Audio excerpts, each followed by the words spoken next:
Hello everyone, this is Sahid. Welcome to the Wing Academy. In this lecture series, we are going to cover physics for class 11 and class 12. अभी तक हमने vector में vector addition और vector multiplication पढ़ लिया है. Last lecture में हम एडिशन कर रहे थे थ्रू एनालिटिकल मेथड. उसमें कुछ करेक्शन करना है. तो पहले शुरू से देखते हैं. एनालिटिकल मेथड हम वेक्टर एडिशन का शुरू से देख लेते हैं.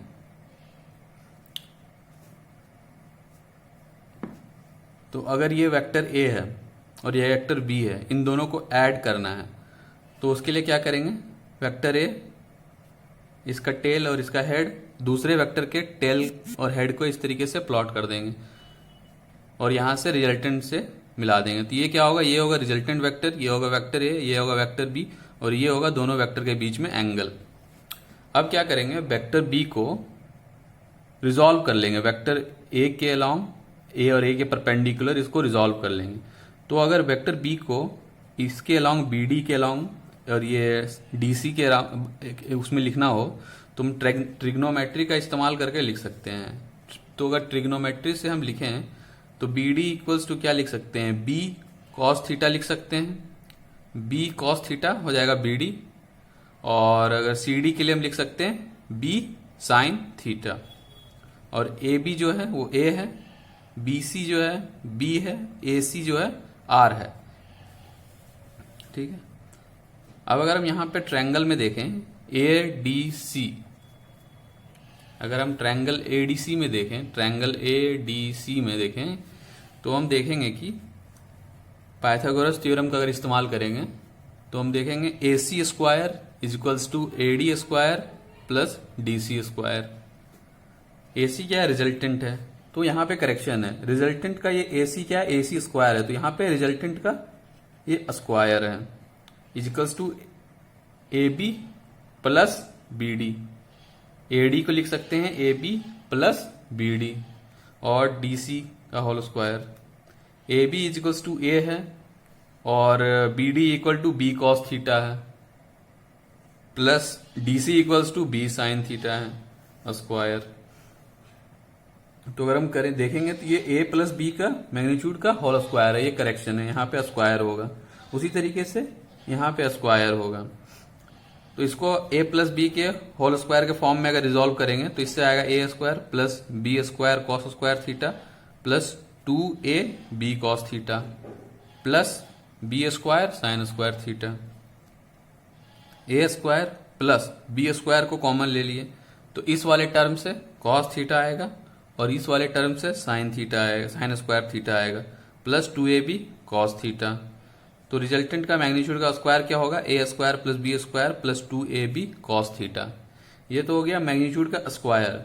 तो अगर हमको मैग्नीट्यूड निकालना है, अगर हमको रिजल्टेंट चाहिए तो resultant R is equals to लिख सकते हैं हम under root of A square plus B square plus 2ab cos theta. ये हो जाएगा मैग्नीट्यूड. तो ये करेक्शन था. लास्ट क्लास में हमने अंडर रूट नहीं लिया था, तो ये करेक्शन है. ठीक है. तो इस तरीके से एनालिटिकल मेथड से हम एडिशन कर सकते हैं. ठीक. अब हम देखते हैं कि हमें तो ये रिजल्टेंट का मैग्नीट्यूड मिल गया, लेकिन वेक्टर को स्पेसिफाई करने के लिए इसका डायरेक्शन भी चाहिए. तो इसका डायरेक्शन कैसे निकाल सकते हैं? तो सपोज इसका डायरेक्शन है फाई. फाई एंगल बना रहा है ये वेक्टर ए के साथ, फाई एंगल बना रहा है. ठीक है. वेक्टर ए के साथ फाई एंगल बना रहा है. तो इसका हमने मैग्नीट्यूड निकाल लिया. और वेक्टर को कंप्लीटली बताने के लिए कि ये वेक्टर किस डायरेक्शन में है, उसके लिए हम फाई निकालेंगे. ठीक है. तो फाई निकालने के लिए क्या करते हैं? फिर से हम ट्रायंगल ए डी सी में देखेंगे. In triangle A D C, triangle ADC में हम देखते हैं कि फाई के लिए क्या लिख सकते हैं.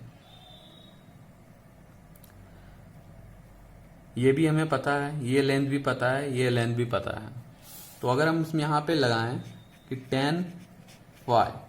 tan फाई इक्वल्स टू क्या होता है, P बाय बी। यहाँ पे P के लिए क्या हो जाएगा, P इक्वल्स टू DC और B इक्वल्स टू AD। ठीक, तो tan phi equals to DC क्या है, B साइन थीटा, और ये क्या है, B कॉस थीटा। हमने इसको पहले भी रिजॉल्व किया है। तो DC equals to B sine theta upon AD क्या है, AB प्लस BD। ठीक, तो AB इक्वल्स टू है B साइन थीटा, और AB किसके बराबर है, A के बराबर, प्लस BD किसके बराबर है, B कॉस थीटा के बराबर। तो tan फाई इक्वल्स टू ये हो गया। अब अगर हमें फाई निकालना है तो phi equals to tan inverse of B sine theta upon A plus B cos theta. तो इससे एंगल भी निकल गया। तो ये जो फाई है, ये है angle between resultant and vector A। जो रिजल्टेंट वेक्टर R है, रिजल्टेंट वेक्टर R और A के बीच का ये एंगल है फाई। तो इस तरीके से हमने रिजल्टेंट का मैग्नीट्यूड भी निकाल लिया है और रिजल्टेंट का डायरेक्शन भी निकाल लिया है। तो हमको फिर पता चल जाएगा कि वेक्टर R जो है वो उसका कंप्लीट मैग्नीट्यूड और कंप्लीट ओरिएंटेशन क्या है। ठीक है,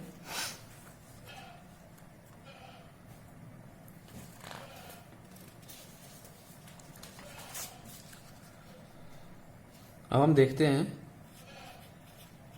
cross product of unit vectors. कल हमने क्रॉस प्रोडक्ट करना सीखा है कि किस तरीके से हम क्रॉस प्रोडक्ट कर सकते हैं, डिटर्मिनेंट मेथड का इस्तेमाल करके कर सकते हैं, या फिर क्रॉस प्रोडक्ट अगर मैग्नीट्यूड निकालना है तो वो कैसे कर सकते हैं। अब हम देखते हैं कि यूनिट वेक्टर का क्रॉस प्रोडक्ट अगर होगा तो कैसे होगा। तो I J K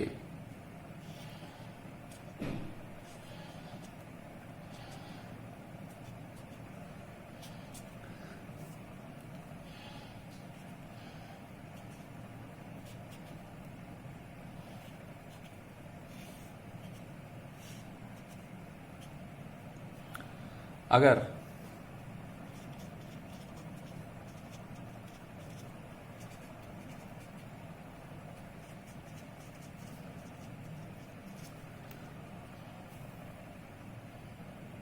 इसमें क्या है कि अगर यूनिट वेक्टर का मल्टीप्लिकेशन क्लॉकवाइज तरीके से अगर हो रहा है तो उसका जो आउटपुट आएगा वो पॉजिटिव आएगा, लेकिन अगर एंटी क्लॉकवाइज अगर क्रॉस प्रोडक्ट हो रहा है तो वो नेगेटिव आएगा। जैसे कि अगर I क्रॉस J लेंगे तो I क्रॉस J लेंगे तो आएगा पॉजिटिव K, लेकिन J क्रॉस I लेंगे तो होगा minus K। I cross J का मतलब है कि अगर ये I है, ये J है, ये K है, I क्रॉस J यहां पे एंटी क्लॉकवाइज सेंस में जा रहे हैं, लेकिन अगर इससे देखेंगे तो ये क्या होगा, सेंस क्लॉकवाइज। I से J में जा रहे हैं तो पॉजिटिव होगा, I से J में जा रहे हैं तो पॉजिटिव होगा। यहां से I से J में जाएंगे तो I से J में जाएंगे तो हम थंब रूल हमने कल पढ़ा है, जिसमें क्या है, I पे हाथ रखेंगे और J के तरफ रोटेट करेंगे। तो थंब का जो पॉइंट होगा, थंब किधर पॉइंट कर रहा है, अपवार्ड पॉइंट कर रहा है, मतलब प्लस जे की तरफ पॉइंट कर रहा है। लेकिन जे क्रॉस आई करेंगे, मतलब जे में हाथ रखेंगे और आई की तरफ जाएंगे, तो ये डाउनवर्ड पॉइंट कर रहा है, इसलिए माइनस के होगा। तो हम ये याद रखेंगे, ये सेंस याद रखेंगे कि किस तरीके से क्रॉस प्रोडक्ट, जब यूनिट वेक्टर का जब क्रॉस प्रोडक्ट होता है तो वो क्या आता है। इसको हम डिटर्मिनेंट मेथड से भी प्रूव कर सकते हैं कि जैसे कि आई क्रॉस जे करना है, तो डिटर्मिनेंट मेथड हमने देखा था कल, उसमें कैसे किस तरीके से प्रोडक्ट करते हैं। आई जे के लिख देते हैं पहला वेक्टर, तो पहला वेक्टर यहाँ पे आई है, तो आई क्या है 1 हो गया, 1 आई है, ये 0 है, ये 0 है। दूसरा वेक्टर जे है, ये 0 हो गया, ये 1 हो गया, ये 0 हो गया। अब अगर इसको हम डिटर्मिनेंट सॉल्व करेंगे, डिटर्मिनेंट सॉल्व करना कल बताया था, डिटर्मिनेंट अगर सॉल्व करेंगे तो आई इस तरीके से ये हो जाएगा block, this multiply this multiply this, इससे क्या आएगा 0 माइनस 0 माइनस जे, ये लेंगे और ये इसको क्रॉस करेंगे तो ये 0 आ जाएगा और ये भी 0 आ जाएगा, प्लस के, ये जब लेंगे तो 1 इंटू 1 1 माइनस 0, तो इससे निकल के आएगा क्या आई क्रॉस जे इक्वल्स टू प्लस के। लेकिन अगर वही हम अगर जे क्रॉस आई करके देखें,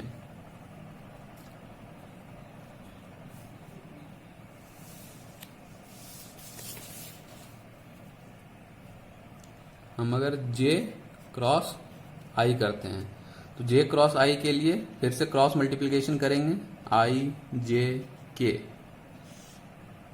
अवर फर्स्ट वेक्टर इज जे, मतलब 1 जे 0 के, और दूसरा वेक्टर है हमारा आई, तो आई के लिए 1 0 0। अब इसको सॉल्व करते हैं। सॉल्व करने के लिए क्या होगा, पहले आएगा आई, ये बंद हो जाएगा, तो दिस मल्टीप्लाई दिस, ये आएगा 0 माइनस जे, तो ये बंद हो जाएगा, ये बंद हो जाएगा, तो दिस माइनस दिस, ये भी आ जाएगा 0 प्लस के जब लेंगे तो ये बंद हो जाएगा, तो पहला मल्टीप्लिकेशन होगा 0 minus 0 0 minus 1 minus into 1 minus 1, तो इससे हमको निकल के आएगा माइनस के, तो J cross I equals to minus K. तो इस तरीके से भी हम निकाल सकते हैं, और हमने थंब रूल बताया ही है कि थंब रूल में आई जे के अगर क्लॉकवाइज सेंस में मल्टीप्लाई हो रहा है, क्रॉस प्रोडक्ट हो रहा है, तो वो पॉजिटिव आएगा, और अगर एंटी क्लॉकवाइज सेंस में अगर मल्टीप्लिकेशन हो रहा है तो नेगेटिव आएगा। और नेगेटिव और पॉजिटिव का क्या मतलब है कि उसका जो डायरेक्शन होगा वेक्टर का अपोजिट होगा, डायरेक्शन का मैग्नीट्यूड सेम होगा बट डायरेक्शन अपोजिट होगा दोनों वेक्टर का।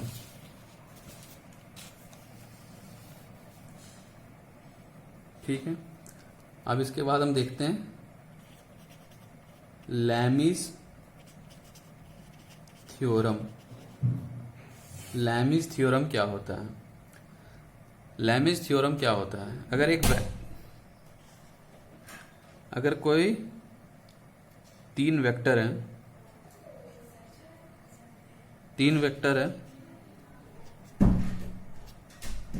एक वेक्टर है F1, एक वेक्टर है F2, एक वेक्टर है F3, एक पॉइंट से पास हो रहा है और तीनों वेक्टर ये बना रहा है θ1 एंगल, ये बना रहा है θ2 एंगल, ये बना रहा है θ3 एंगल। अगर इस तरीके से तीनों वेक्टर एक पॉइंट से पास कर रहा हो, θ1 θ2 θ3 एंगल बना रहा है, तो इसमें हम क्या कह सकते हैं कि F1 अपॉन साइन θ1 बराबर होगा F2 अपॉन साइन θ2 बराबर होगा F3 अपॉन साइन θ3। ये होता है लैमीज थ्योरम। इसमें क्या है कि अगर सिर्फ यहाँ पे अगर ये फोर्स का प्रॉब्लम होता और अगर हमें इक्विलिब्रियम चेक करना होता, तो इक्विलिब्रियम चेक करने के लिए क्या है, तीनों फोर्स की जरूरत होता, तीनों फोर्स का जरूरत होगा तभी हम इक्विलिब्रियम चेक कर पाते हैं। लेकिन लैमीज थ्योरम का अगर इस्तेमाल करेंगे तो सिर्फ अगर F1 और कोई एक फोर्स पता हो तो मुझसे कोई एक फोर्स पता हो और बाकी के एंगल पता हो तो उससे हम सारे फोर्स निकाल सकते हैं। अगर सिर्फ F1 पता है और थीटा 1 थीटा 2 थीटा 3 पता है, तो F2 और F3 आराम से निकल जाएगा बिना बिना दूसरे फोर्स के रिक्वायरमेंट के। तो इस तरीके से एप्लीकेशन होता है लैमीज थ्योरम का।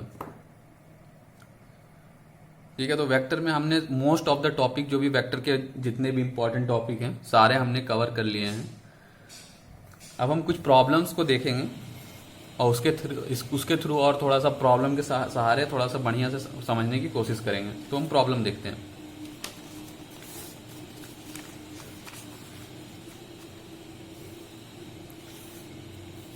तो हमारा पहला सवाल क्या है?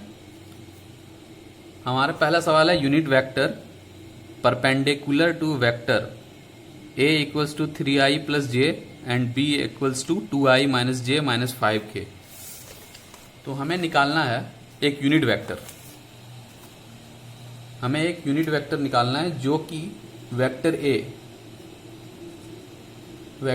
Equals to 3i plus J and vector b is equals to 2i minus J minus 5k। ये दोनों वेक्टर के परपेंडिकुलर हमें एक वेक्टर निकालना है।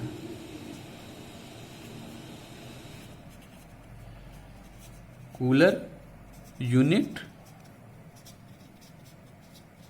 इन दोनों वेक्टर के परपेंडिकुलर एक यूनिट वेक्टर निकालना है।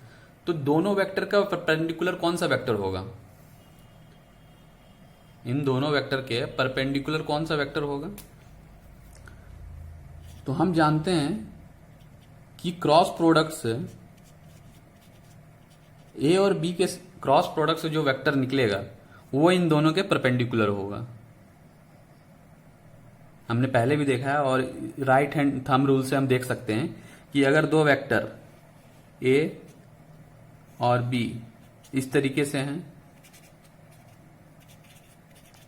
इन दोनों को अगर मल्टीप्लाई करते हैं, क्रॉस प्रोडक्ट लेते हैं, इन दोनों का क्रॉस प्रोडक्ट लेंगे तो वो क्या होगा? ऊपर की ओर डायरेक्शन उसका आएगा। इसका मतलब क्या होगा? अगर ए और बी इस प्लेन में है, ए और बी पेपर के प्लेन में है, तो वेक्टर जो सी आएगा इन दोनों का प्रोडक्ट करने से वो प्लेन के बाहर आएगा, मतलब परपेंडिकुलर आएगा। तो दोनों वेक्टर के परपेंडिकुलर कौन सा वेक्टर होगा? सी वेक्टर होगा, जो कि ए और बी के क्रॉस प्रोडक्ट से निकलेगा। तो इसका क्रॉस प्रोडक्ट किस तरीके से निकालेंगे? C is equals to A cross B. ठीक है, क्रॉस प्रोडक्ट निकालने का हमने डिटरमिनेंट मेथड पढ़ा है, I J K। First vector का I कोफिशिएंट क्या है? 3। सेकेंड वेक्टर, फर्स्ट वेक्टर का J कोफिशिएंट 1, K इसमें नहीं है। इसका फर्स्ट कोफिशिएंट 2, -1, -5। इस तरीके से डिटरमिनेंट फॉर्म में लिख दिया। इसको अगर प्रोडक्ट करेंगे तो क्या आएगा? पहला I तो ये और ये छिप जाएगा, तो 5 into this and this into this, तो इससे क्या आएगा? -5 -0 माइनस जे।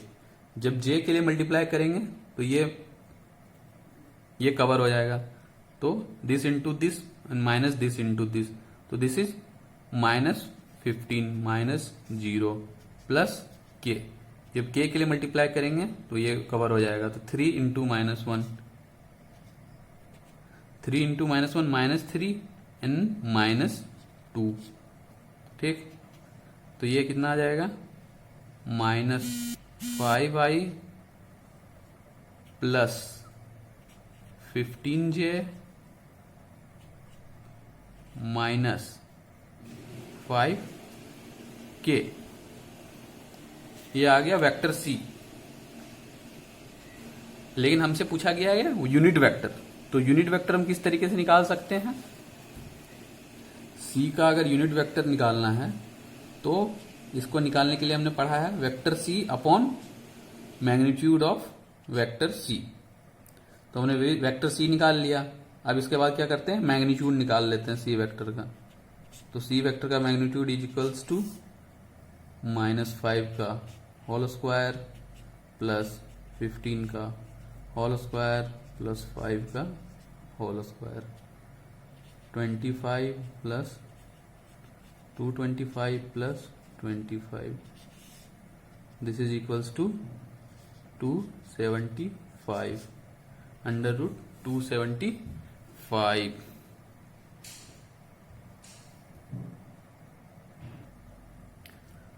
तो वेक्टर सी का मैग्नीट्यूड कितना आ जाएगा, under root 275 is equals to 5 under root 11।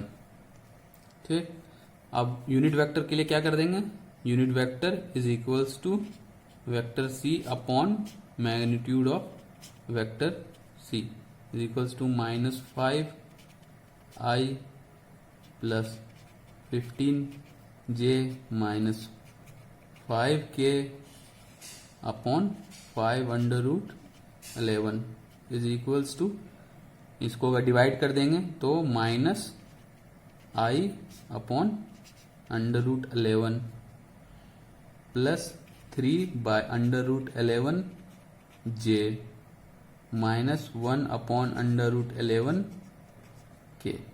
तो ये हमारा unit vector perpendicular to A and B आ जाएगा इस तरीके से।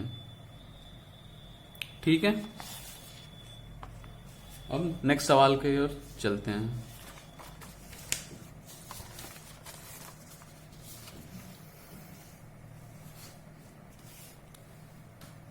नेक्स्ट सवाल क्या है, component of the vector A is equals to 2i plus 3j along the vector B i plus j।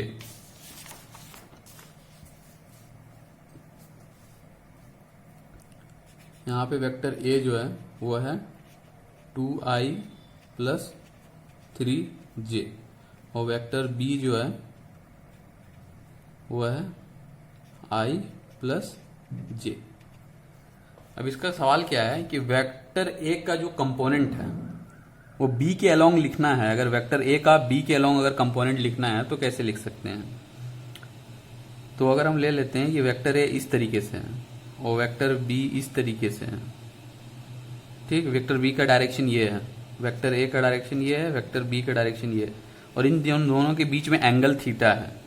तो इसका अगर इसके अबाउट अगर कंपोनेंट लिखना है तो इसको हम इस तरीके से, अगर इसका इस एक्सिस पे प्रोजेक्शन देखेंगे, ए का बी के अलोंग कंपोनेंट का क्या मतलब हुआ कि बी के डायरेक्शन में ए का क्या कंट्रीब्यूशन है।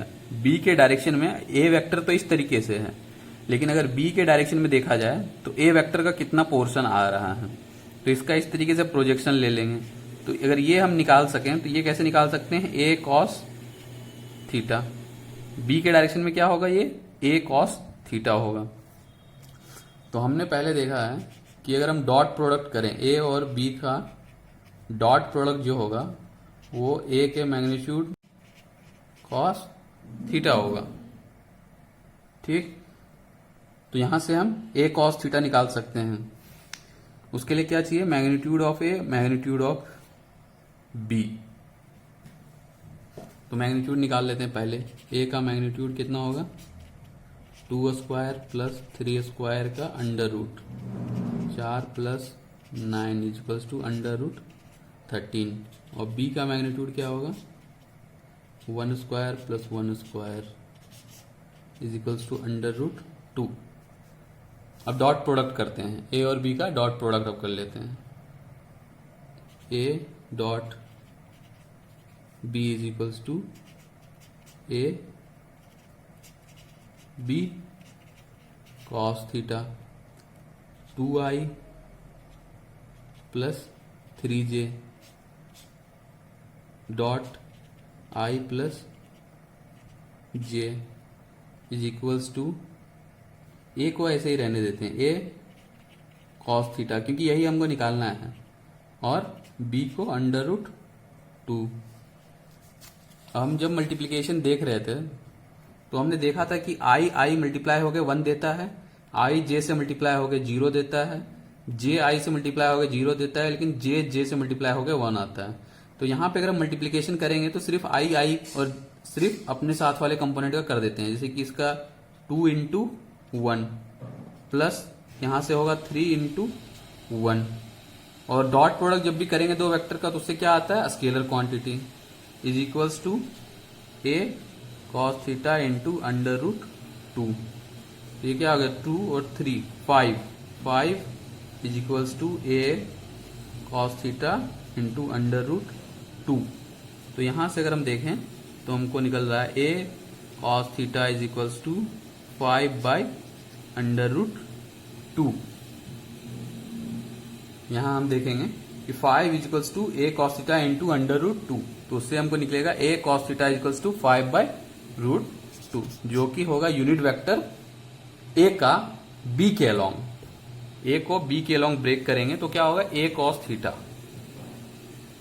तो ये हो जाएगा आंसर 5 बाई रूट टू। ठीक,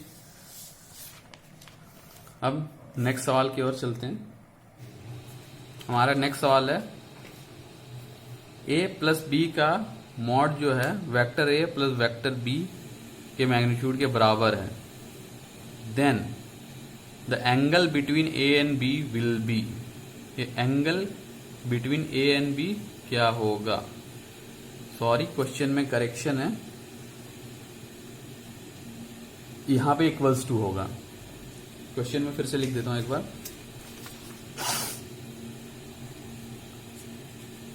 vector A plus vector B का जो मैग्नीट्यूड होगा वो ए के मैग्नीट्यूड के बराबर है बी के मैग्नीट्यूड के बराबर।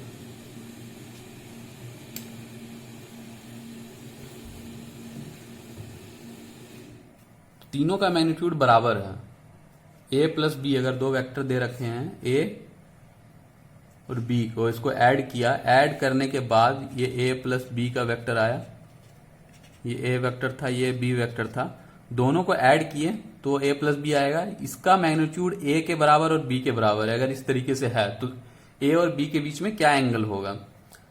तो हम ये कर लेते हैं कि A plus B is equals to magnitude of A is equals to magnitude of B. ये किसी कांस्टेंट के इक्वल है, किसी कांस्टेंट के इक्वल है, क्योंकि तीनों बराबर है, ये भी बराबर है इससे, ये भी बराबर इसके, तो ये किसी एक कांस्टेंट के बराबर होगा। तो हमने उस कांस्टेंट को के ले लिया। अब हमने एनालिटिकल मेथड में ए प्लस बी का मैग्नीट्यूड निकालने के लिए हमने क्या पढ़ा है कि under root A square plus B square plus 2 A B cos theta, 2ab cos theta. अब a प्लस बी कितना है, ये है k is equals to under root, ये भी कितना है k square plus k square plus 2k into cos theta, क्योंकि a प्लस बी भी k के बराबर है, a का भी मैग्नीट्यूड k है, b का भी मैग्नीट्यूड k है। ये हो गया। दोनों साइड अगर स्क्वायर कर दें तो क्या हो जाएगा, k square is equals to k square plus k square plus 2k square into cos theta. हम देखेंगे तो ये कट जाएगा, इधर में कितना होगा, 0 equals to k square plus 2k square dot cos theta. इधर से इस k को इधर ले आएंगे तो minus k square is equals to 2k square dot cos theta. ये k इधर आ जाएगा तो ये k स्क्वायर कट जाएगा। ठीक, ये k स्क्वायर कट गया तो इससे क्या आएगा, cos theta equals to -1/2। Cos theta की वैल्यू -1/2 आ रही है। तो फॉर थीटा के किस वैल्यू के लिए कॉस थीटा का वैल्यू -1/2 आता है? अगर थीटा इजकल्स टू 60 होगा तो +1/2 आएगा। तो थीटा इजकल्स टू 120 होगा, 120, तो कॉस थीटा का वैल्यू -1/2 आएगा। तो इससे हम कह सकते हैं कि दो वेक्टर अगर सेम लेंथ के अगर दो वेक्टर हैं ए और बी जो है इसके साथ में 120 डिग्री अगर एंगल बनाए तो इसका जो रिजल्टेंट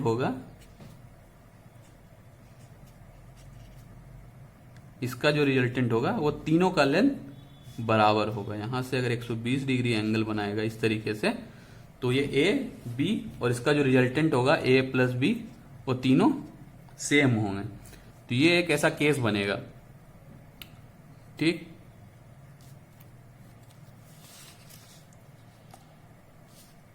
ठीक। अब हमारे पास नेक्स्ट सवाल है, A cross B is equals to B cross A. अगर ए क्रॉस बी करेंगे वो बराबर होगा बी क्रॉस ए का, then angle between A and B will be. Angle क्या होगा, ए और बी के बीच के एंगल क्या होगा अगर A cross B is equals to B cross A है तो।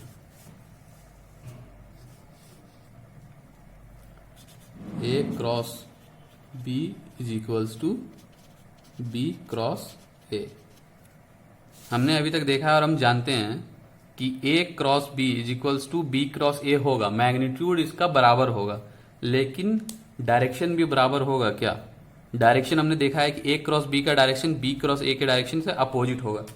क्यों? क्योंकि अगर ए बी ए ये है, बी ये है, ए क्रॉस बी अगर करेगा तो इस सेंस में मल्टीप्लाई करेगा, तो इसका डायरेक्शन क्या हो जाएगा, ए क्रॉस बी का अपवर्ड हो जाएगा। लेकिन अगर बी क्रॉस ए करेगा तो ये डाउन हो जाएगा। ठीक है, तो ए क्रॉस बी का अपवर्ड डायरेक्शन होगा जो रिजल्टेंट आएगा, और बी क्रॉस ए का डाउनवर्ड आएगा। मैग्नीट्यूड सेम हो सकता है और मैग्नीट्यूड सेम होगा, लेकिन डायरेक्शन अपोजिट आएगा। लेकिन इस इक्वेशन में ऐसा कुछ नहीं है। इस इक्वेशन में ये है कि ए क्रॉस बी बराबर है बी क्रॉस ए, और ये वेक्टर फॉर्म में है। मतलब दो वेक्टर तब बराबर होंगे जब दोनों वेक्टर का मैग्नीट्यूड और डायरेक्शन जब बराबर होता है, तब हम कहते हैं कि दो वेक्टर बराबर हैं। इसको नोट में लिख लो, two vectors will be equal if and only if and only if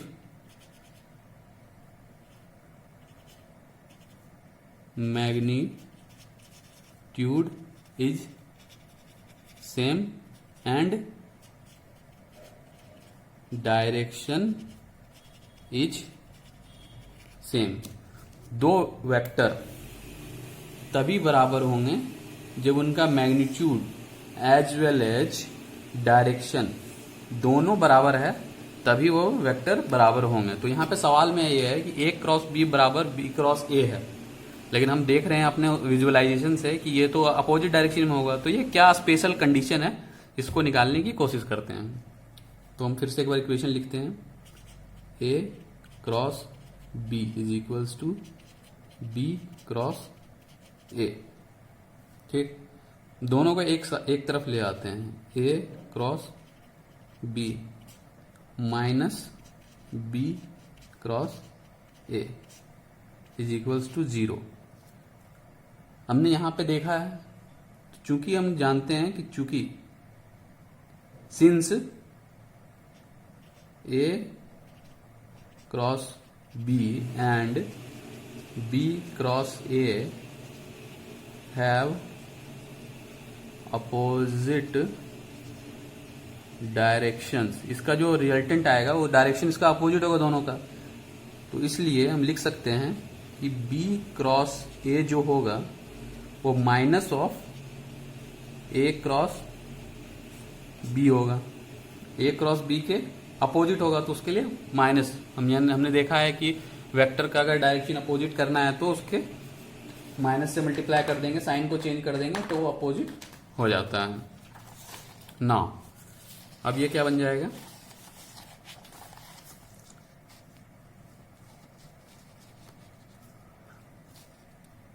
तो अब हम लिख सकते हैं A cross B plus minus ये है और यहां का माइनस माइनस माइनस प्लस हो जाएगा, A cross B is equals to 0। ठीक, और ये दोनों अभी भी वेक्टर है, ये वेक्टर है, तो ये 0 एक वेक्टर को रिप्रेजेंट अभी कर रहा है, ये 0 वेक्टर है ना। ये क्या हो गया, 2 A cross B is equals to 0 ना। अब क्या करते हैं कि हम ए क्रॉस बी के लिए हमने देखा है कि 2 into A B sine theta के लिए लिख सकते हैं। और जीरो का मैग्नीट्यूड क्या होगा, जीरो। यहाँ पे वेक्टर के फॉर्म में था, हमने इसको मैग्नीट्यूड के फॉर्म में तोड़ दिया। ए क्रॉस बी वेक्टर था, उसको मैग्नीट्यूड अगर लिखना है तो क्या लिख सकते हैं, ए बी साइन थीटा, हमने क्रॉस प्रोडक्ट में पढ़ा है। और जीरो वेक्टर का मैग्नीट्यूड क्या होगा, जीरो। तो इससे हम कह सकते हैं कि A B sine theta is equals to zero, ये जीरो के बराबर होगा। सिंस वेक्टर ए जो है उसका जो मैग्नीट्यूड है ये जीरो नहीं है, एंड वेक्टर बी भी है, इसका भी जो मैग्नीट्यूड है वो भी जीरो नहीं है, तो जीरो कौन होगा, इसीलिए sine theta will be zero, sine theta zero के बराबर होगा। तो ये क्या कब आएगा, साइन थीटा जीरो कब होता है, जब थीटा इक्वल्स टू जीरो और पाई हो। थीटा जब भी जीरो और पाई होगा, दो वेक्टर के बीच में, जब भी अगर एक वेक्टर ए है इस तरीके से और बी वेक्टर बी है इसी तरीके से, इन दोनों को अगर जब भी मल्टीप्लाई करने की कोशिश करेंगे तो इसका रिजल्टेंट जीरो वेक्टर बन के आएगा। या फिर अगर ए वेक्टर ऐसे है और बी वेक्टर ऐसे है, इसका जब भी वेक्टर प्रोडक्ट करने की कोशिश करेंगे, क्रॉस प्रोडक्ट, तो इसका रिजल्टेंट जीरो आएगा। अब एक इंटरेस्टिंग चीज पढ़ते हैं कि जीरो वेक्टर का डायरेक्शन क्या होगा। डायरेक्शन ऑफ जीरो वेक्टर, तो जीरो वेक्टर का क्या है, जीरो वेक्टर का मैग्नीट्यूड क्या है, मैग्नीट्यूड तो इसका जीरो है, और डायरेक्शन क्या है, तो हम अगर जीरो का तो कुछ मैग्नीट्यूड नहीं है, तो अगर हम चाहें तो हम कह सकते हैं, और इसका डायरेक्शन कहीं भी हो सकता है क्योंकि इसका मैग्नीट्यूड क्या है, जीरो है, तो इसका डायरेक्शन किसी भी डायरेक्शन में हो सकता है।